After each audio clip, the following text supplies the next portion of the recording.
నమో వెంకటేశాయ. తిరుమల తిరుపతి దేవస్థానం ఎంతో పవిత్రమైంది. అలాంటిది స్వామివారికి నైవేద్యం లడ్డు చాలా పవిత్రమైంది. అలాంటి లడ్డూలో ఆవు నెయ్యి కల్తీ చేయడం జరిగింది.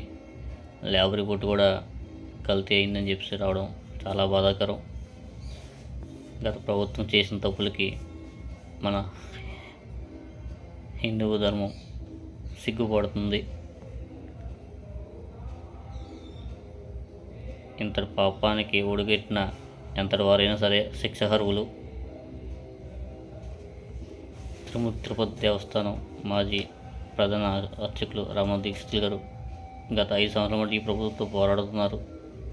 కానీ ఆయన్ని చాలా బాధాకరంగా కేసులు పెట్టి ఆయన ఇబ్బంది పెట్టి ఆయన ఒక్కరి అయిపోయినప్పుడు వల్ల ఆయన కూడా ఏమనలేకపోయారు. కానీ అదే ఇప్పుడు కొత్త ప్రభుత్వం ద్వారా ఆయన బయటకు వచ్చి ప్రెస్ మీట్ పెట్టడం కూడా జరుగుతుంది.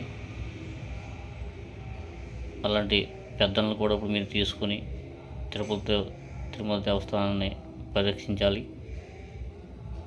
ఇప్పుడున్న తిరుపతి దేవస్థానం బోర్డు అందరినీ క్యాన్సిల్ చేయాలి.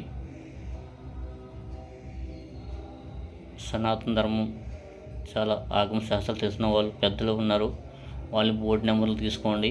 ఇలాంటి రాజకీయ వేత్తలను తీసుకోవద్దు. ఇప్పుడు డిప్యూటీ సీఎం గారు ఈ 11 రోజులు దీక్షలో ఉన్నారు. ఈ దీక్షలో అయిన వెంటనే తిరుపతి దేవస్థానం ప్రత్యేకంగా నిఘా పెట్టండి.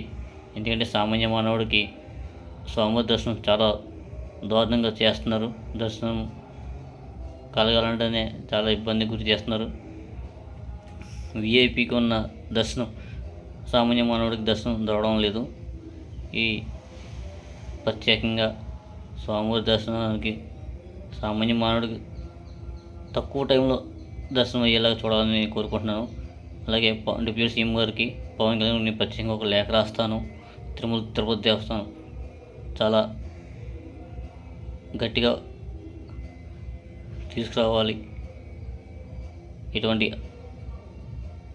రాజకీయం ఉండకూడదు. సనాతన ధర్మం ఒకటి అక్కడ నిలబడాలి. ఎటువంటి రాజకీయ నాయకుడు అక్కడ ఉండకూడదు. గోవిందా.